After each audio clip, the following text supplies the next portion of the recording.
Котио, за тебе имам котия пълна с тайни. Ела и си вземи, ела и си вземи. Какво ще ти се падне изненади? Котио! Здравейте, хора! Аз съм Дани и това е Котио! Той е стигарчо, но аз му казвам Котио! Обичам да казвам Котио! Да, това е нашето коте на площадката. Ние се грижиме за него. Вчера го намерихме бездомно. Някой циганин го е изхвърлил на улицата.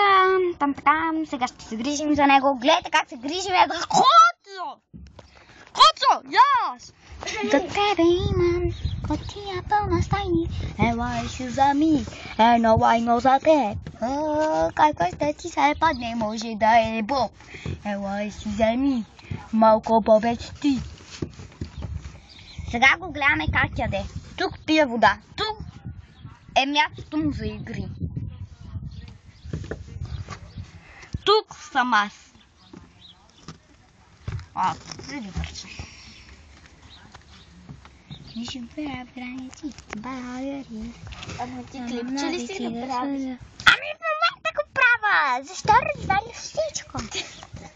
Котио! Не мислиш ли, че вече яде много време? Да. Но трябва още малко да се подсили, да остане дебело горе. Тук му е водата, а тук му е кенефа. Той яде в кенефа. Това е лайнона котка.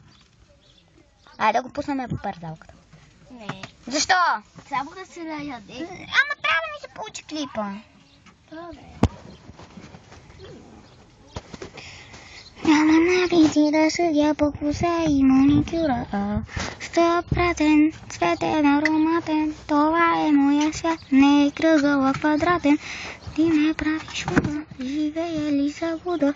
При мисълта за тебе пърха в мене пеперуда.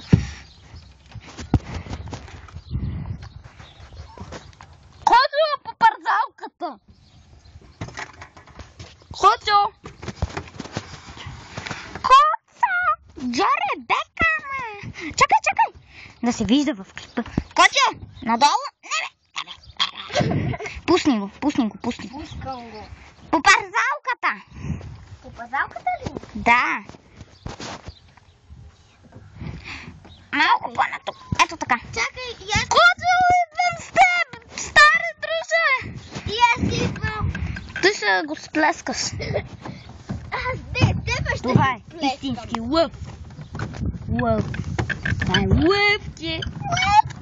Я вижте лъвчето. Лъвка! Ако клипчето с Катя ви е харесало, да и цитуй нагоре. Ама нагоре. Не надолу, а нагоре.